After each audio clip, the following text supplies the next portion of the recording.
Iran के परमाणु ठिकानों पर फिर टारगेट। यज़्द में यूरेनियम प्रोसेसिंग प्लांट पर अटैक। ईरान बोला आग से खेल रहा है इजराइल। जिस परमाणु को लेकर पश्चिम एशिया युद्ध की आग में धधक रहा है, जिस परमाणु को लेकर पिछले एक महीने से जंग जारी है, एक बार फिर इजराइल ने उसी पर टारगेट किया है। इस बार इजराइल ने ईरान के यज़्द में यूरेनियम प्रोसेसिंग प्लांट को निशाना बनाया है।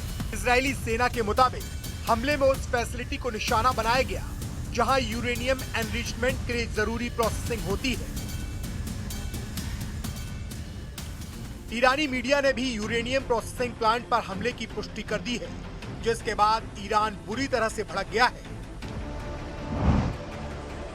ईरान के विदेश मंत्री अब्बास अरागची ने चेतावनी दी है कि इन हमलों के लिए इजराइल को भारी कीमत चुकानी पड़ेगी। उन्होंने बताया कि खोंडाव हैवी वाटर फैसिलिटी और अर्दाकन एलोगैग प्रोडक्शन प्लांट पर भी हमले किए गए हैं, जो ईरान के परमाणु कार्यक्रम के लिए बेहद महत्वपूर्ण है।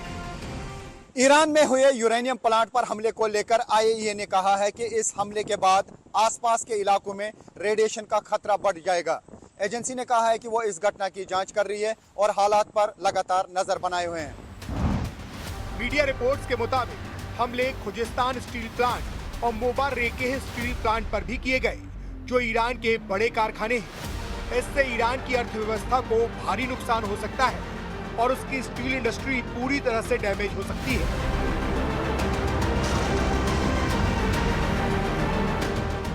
इजराइल के हमले से बौखलाए ईरान ने इजराइल के साथ साथ खाड़ी देशों को भी खुली धमकी दी है।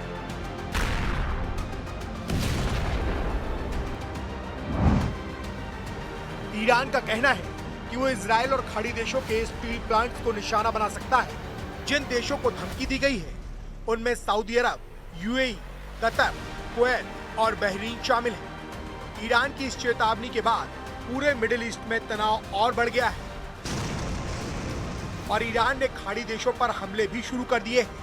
ईरान ने सऊदी अरब के प्रिंस सुल्तान एयरबेस पर हमला किया। इस हमले में 10 से ज्यादा अमेरिकी सैनिकों के घायल होने की खबर है और कुछ विमानों के तबाह होने का दावा भी किया जा रहा है।